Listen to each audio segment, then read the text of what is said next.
السلام علیکم ورحمۃ اللہ وبرکاتہ۔ بسم اللہ والحمد للہ والصلاة والسلام علی رسول اللہ وعلی آلہ وصحبہ ومن والاه وبعد، فقال اللہ تبارک وتعالی ومن الانعام حمولة وفرشا كلوا مما رزقكم الله ولا تتبعوا خطوات الشیطان انه لکم عدو مبین۔ صدق اللہ العظیم۔ برادران اسلام اور خواتین ملت، اللہ کا بہت بڑا احسان و فضل ہے کہ اللہ رب العزت نے کچھ اہم باتوں کے اس سلسلے کو کافی شہرت دی ہے۔ لوگوں نے اسے سنا، استفادہ کیا اور اپنے اچھے اچھے کمنٹس انہوں نے چھوڑے ہیں۔ آپ تمام حضرات و خواتین سے گزارش ہے کہ آپ بھی اگر آپ کو یہ ویڈیوز پسند آ جائیں، لوگوں تک پہنچائیں، اسے زیادہ سے زیادہ پھیلانے کی کوشش کریں اور اس میں کمنٹ لکھنا نہ بھولیں۔ اور اسی طریقے سے مرکز کے لیے ایک پیج تیار کیا گیا ہے فیس بک کے اندر، آپ اس پیج میں جا کر لائک کرنا نہ بھولیں۔ اپنے فیڈ بیک ضرور ہم تک پہنچانے کی کوشش کریں۔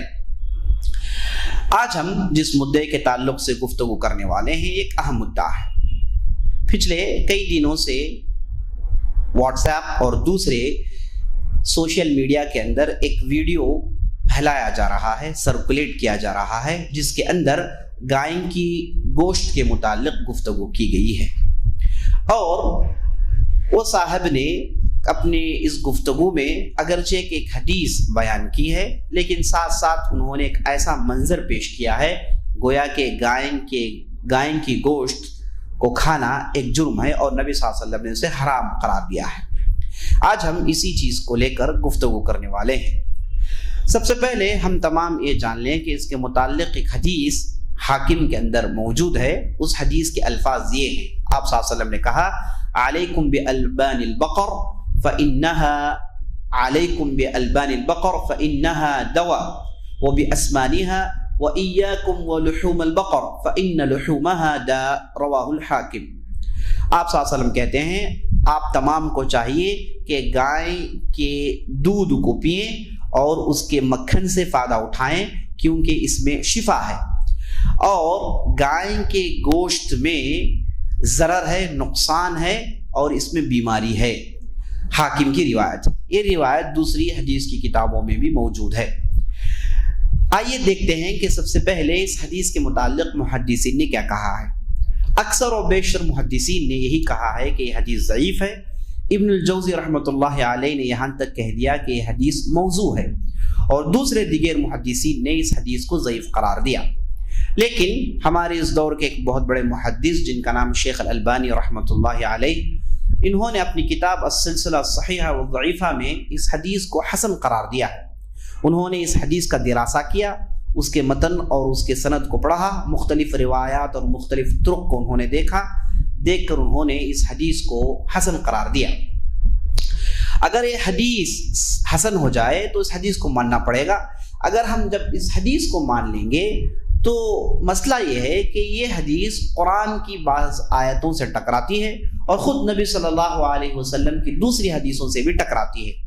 جیسے کہ آپ صلی اللہ علیہ وسلم سے ثابت ہے، بخاری شریف کی روایت ہے کہ آپ صلی اللہ علیہ وسلم نے حجۃ الوداع کے موقع پر اپنی بیویوں کی طرف سے قربانی ایک گائے کو آپ صلی اللہ علیہ وسلم نے دیا۔ حدیث کے الفاظ ہیں ضحى رسول اللہ صلی اللہ علیہ وسلم لنسائہ بالبقر، آپ صلی اللہ علیہ وسلم نے اپنی بیویوں کے لیے ایک گائے بطور قربانی پیش کی۔ تو یہ حدیث اور خود اللہ تعالیٰ نے قرآن کے اندر جو کہا، جس میں اللہ نے کہا وَمِنَ الْأَنْعَامِ حَمُولَةٌ وَفَرْشًا، چوپاوں میں بعض ایسے ہیں جو بوجھ اٹھاتے ہیں اور بعض چرتے پھرتے ہیں، اور اس کے بعد اللہ نے کہا کُلُوا مِمَّا رَزَقَكُمُ اللَّهُ وَلَا تَتَّبِعُوا خُطُوَاتِ الشَّيْطَانِ، اللہ نے تمہیں جو بھی دیا ہے اسے کھاؤ اور حرام مت کرو شیطان کے راستے پر چل کر، کیونکہ شیطان تمہارا کھلا ہوا دشمن ہے۔ تو اللہ رب العزت نے جو چوپائے کا ذکر کیا ہے، انعام کا لفظ آیا ہے، اس لفظ کی تفسیر اس آیت کے بعد کی دو آیتیں کرتی ہیں، اور چوپایوں میں سب سے پہلے اللہ رب العزت نے من الضأن اثنین ومن المعز اثنین کہا، مینڈیوں میں سے دو نر مادہ اور بکریوں میں سے دو نر مادہ، ومن الابل اثنین، اونٹ میں سے دو نر مادہ، ومن البقر اثنین، گائے میں سے 2 نر مادہ. تو گائے کا بھی اللہ نے ذکر کیا اور اللہ نے یہ کہا کہ اسے کھاؤ، اللہ نے جو آپ کو دیا ہے اسے کھاؤ اور شیطان کی اتباع مت کرو. شیطان کی اتباع یہاں ایسے ہوگی کہ آدمی حرام کر کے شیطان کی اتباع کر بیٹھتا ہے. تو یہ آیت سے بھی یہ حدیث ٹکراتی ہے. تو پھر اس حدیث کا حکم کیا ہے، اور اس حدیث کو اگر ہم صحیح قرار دیں تو اس کے معنی ہم کیسے لیں؟ معنی تو یہ ہے جیسے شیخ البانی رحمۃ اللہ علیہ خود اور ابن القیم رحمۃ اللہ علیہ اور دوسرے دیگر محدثین بیان کرتے ہیں کہ اگر یہ حدیث کو حسن اور صحیح مان لی جائے، قابل قبول مان لی جائے، تو اس کی 2 قسم کی تفسیر ہو سکتی ہے. پہلی تفسیر یہ کہ اس کے گوشت کو زیادہ کھانے میں ضرر ہے.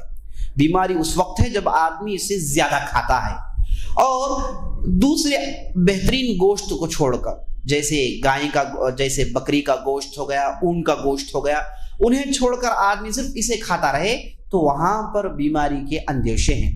تو اس کی دوسری تفسیر یہ ہے کہ نبی صلی اللہ علیہ وسلم نے اس کے گوشت میں بیماری اس وجہ سے کہی کیونکہ عرب زمین کی جو گائیں ہوتی ہیں وہ اس خاصیت کی ہوتی ہیں کہ وہ سوکھی ہوتی ہیں، گوشت ان کا سوکھا ہوا رہتا ہے، اور پہلے سے فضا گرم سوکھا، اور گوشت بھی اگر گرم اور سوکھا ہو تو آدمی کو نقصان ہو سکتا ہے. تو اس کی دوسری تفسیر یہی ہے.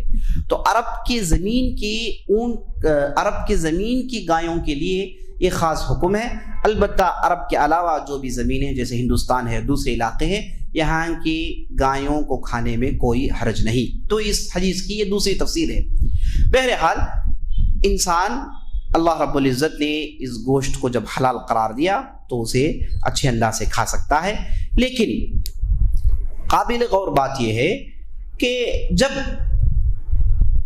ہمارے مسلمان یہ کہتے ہیں کہ گائے کے گوشت کھانے میں بیماری ہے اور اسے نہیں کھانا چاہیے، خاص طور پر ہندوستان میں، تو اس میں کوئی حرج نہیں، اچھی بات ہے. اگر کوئی آدمی کھانا چاہے تو کھائیں، کھانے نہیں والا نہ کھائیں، اس میں کوئی حرج نہیں.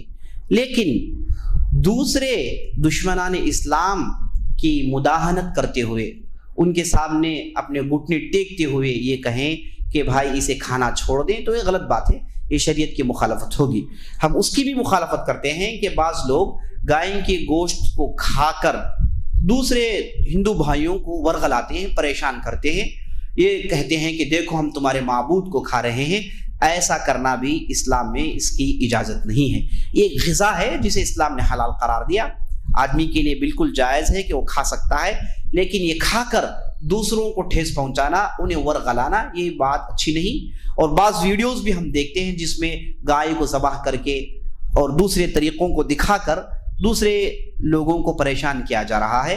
ایسے کاموں سے پرہیز کرنا چاہیے.